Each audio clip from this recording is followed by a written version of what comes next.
It's a real pleasure to be here. Now, in the next 20 minutes or so, I would like to talk to you about a project, a digital platform that is close to my heart and which I've been working on for nearly a decade, the Brain Databank. I will tell you why I'm doing what I'm doing, how it is being done, the steps the team and I are progressing, how we're progressing with these steps, and where are we at right now in terms of the platform readiness. I will also share with you my vision on human brain data and how we can help fight back at the growing mental health crisis. Now, before I do that, I would like to quickly give you my perspective on digitization, a term that is much talked about these days and in my view is often mischaracterized. Now, the meaning of digitization has evolved over the last few decades, as we know. Digitization, as many still perceive it, is still about market making, digital processes, interactions, and transactions. It's about communication and applications, from enterprise resource planning systems to business workflow tools to other commerce and other transactions. Now, we know that organizations who digitize those areas of business in time have kept up with their sector times. And the ones who struggle to transform are either still struggling today or have gone out of business.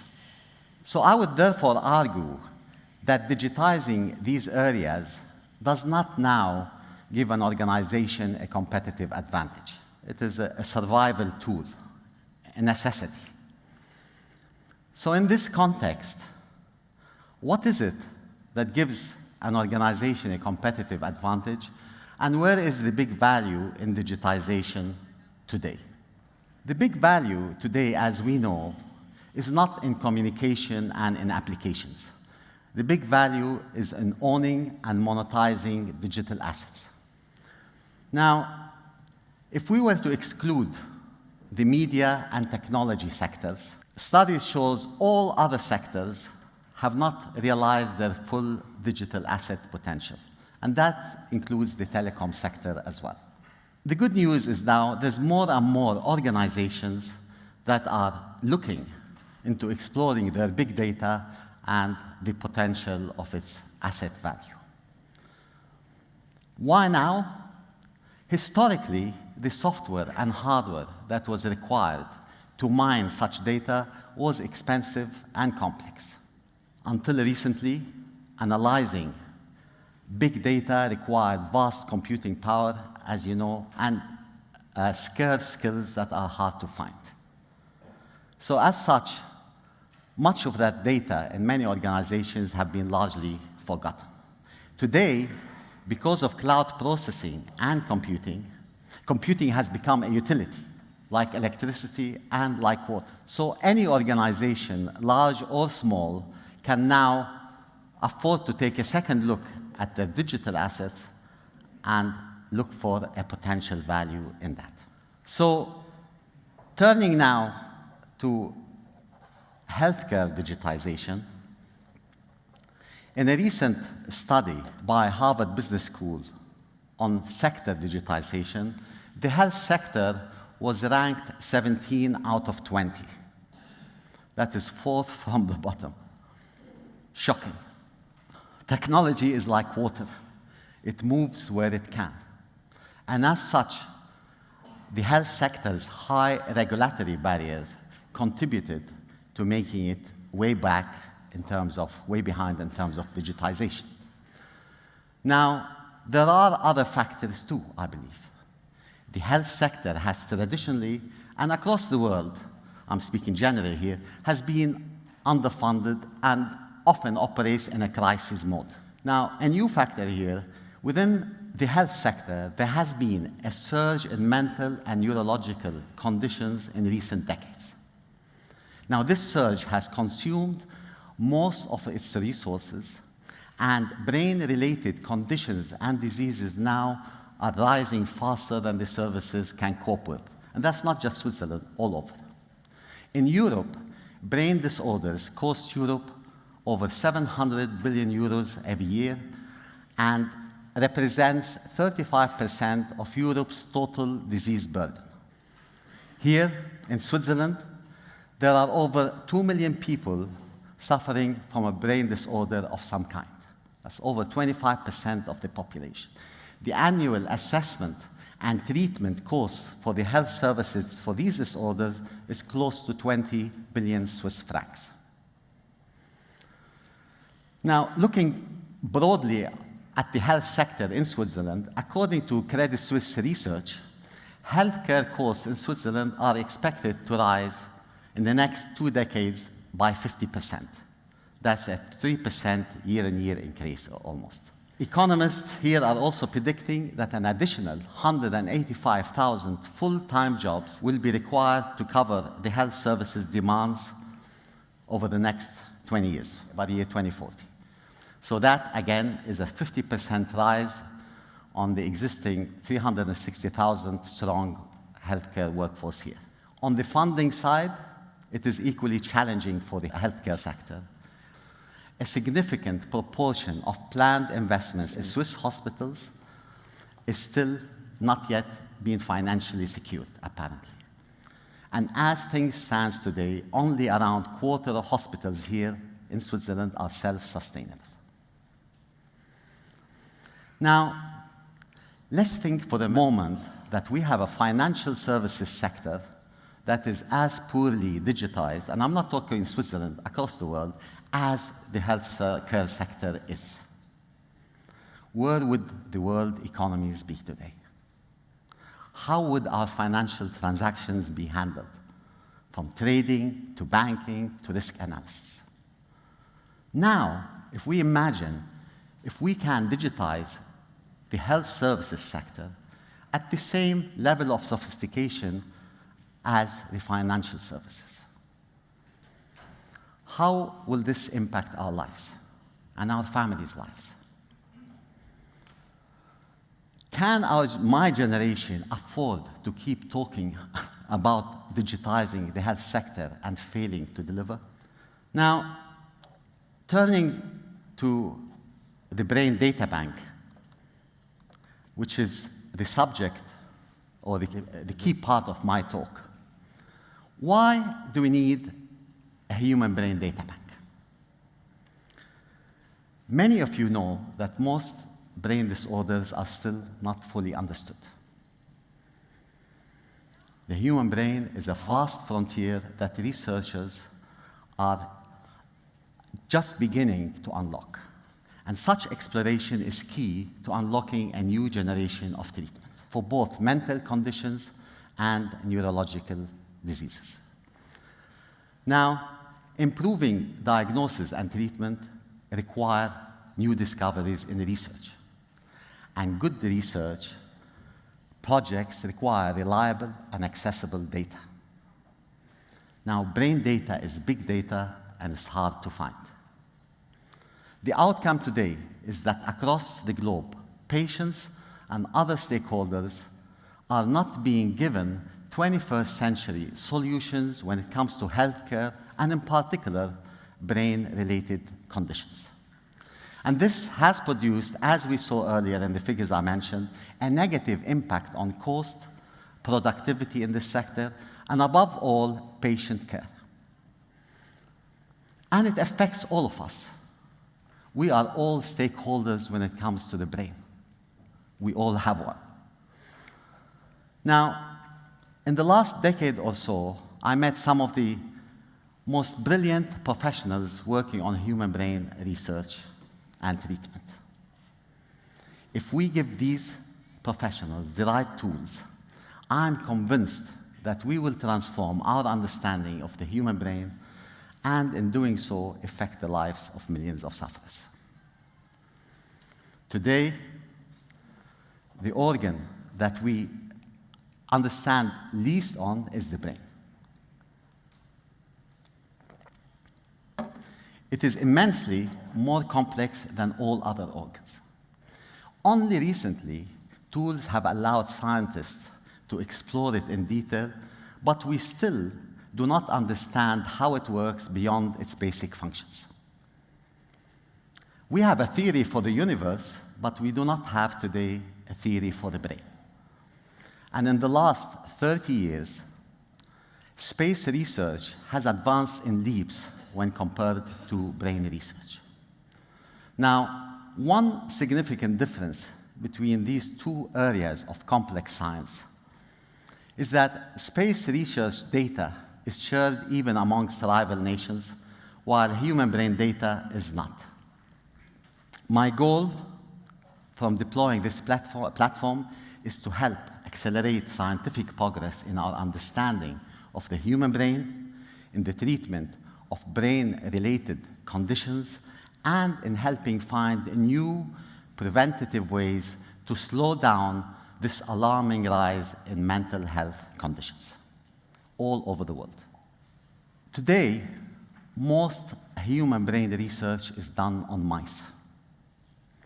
And that is because we do not have a reliable repository of cases and diseases that researchers and physicians can tap into and learn from.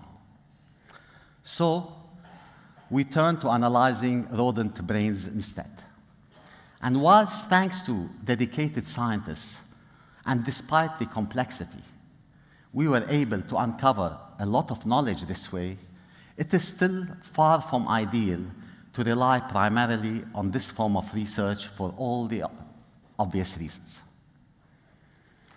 Now, it reminds me of this funny story that I will share with you.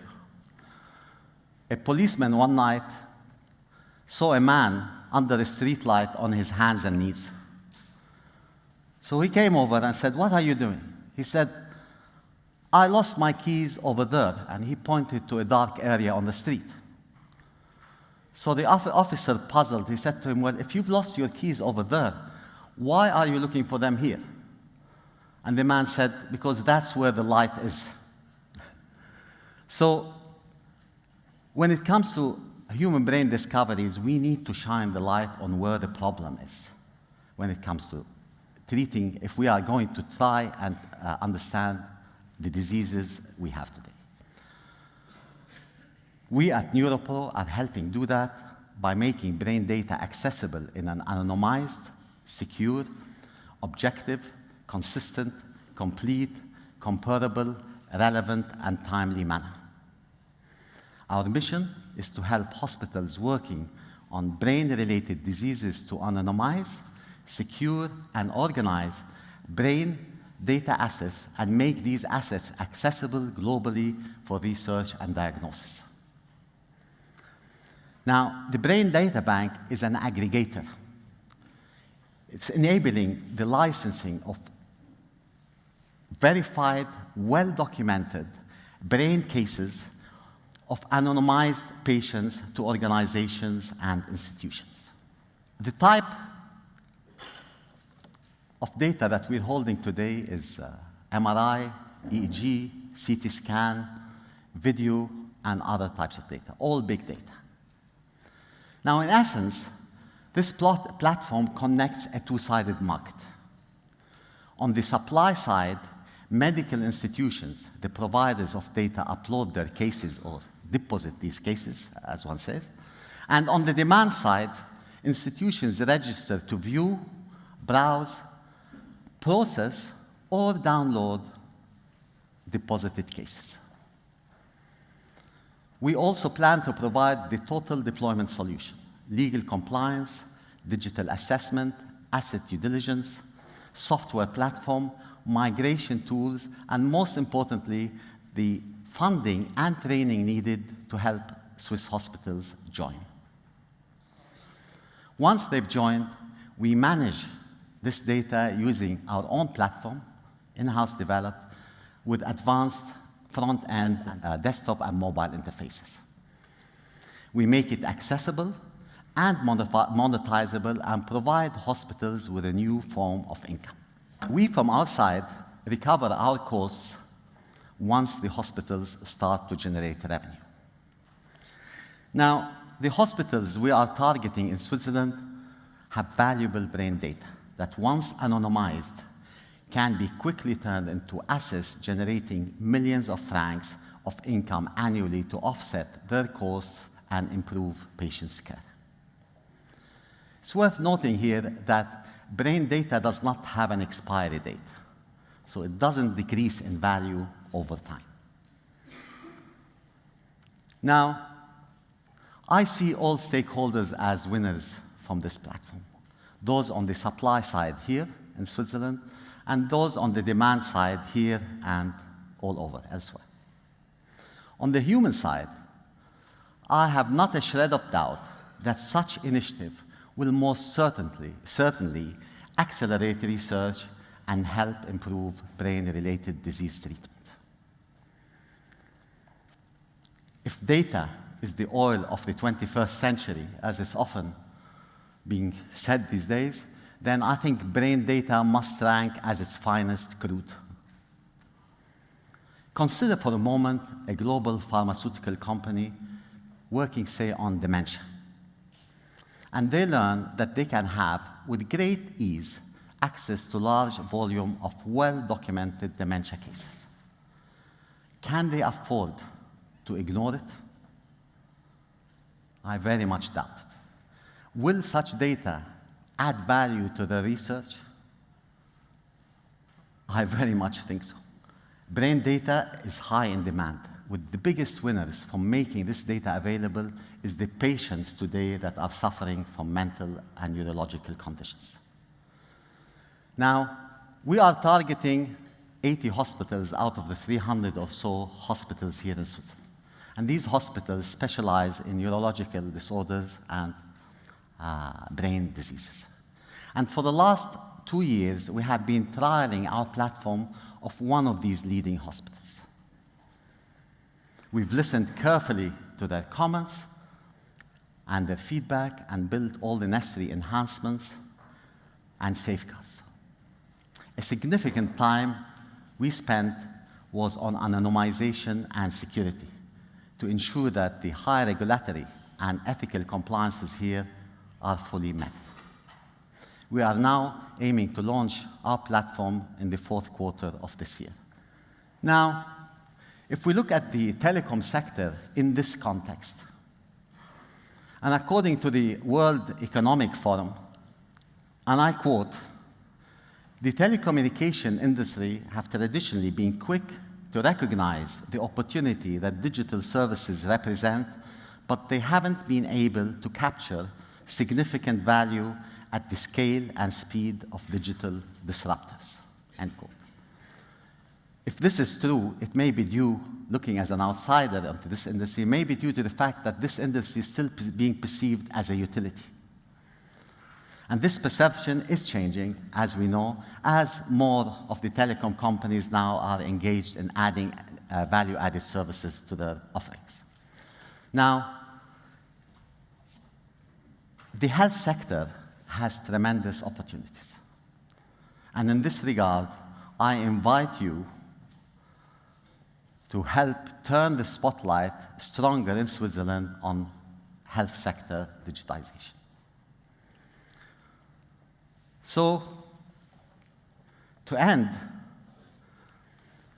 we must find ways for technology to provide vastly lower-cost health solutions to vastly more people. And I truly believe only when we find the courage to tackle health sector digitization head-on, we can see this happening. Thank you so much. Thank you.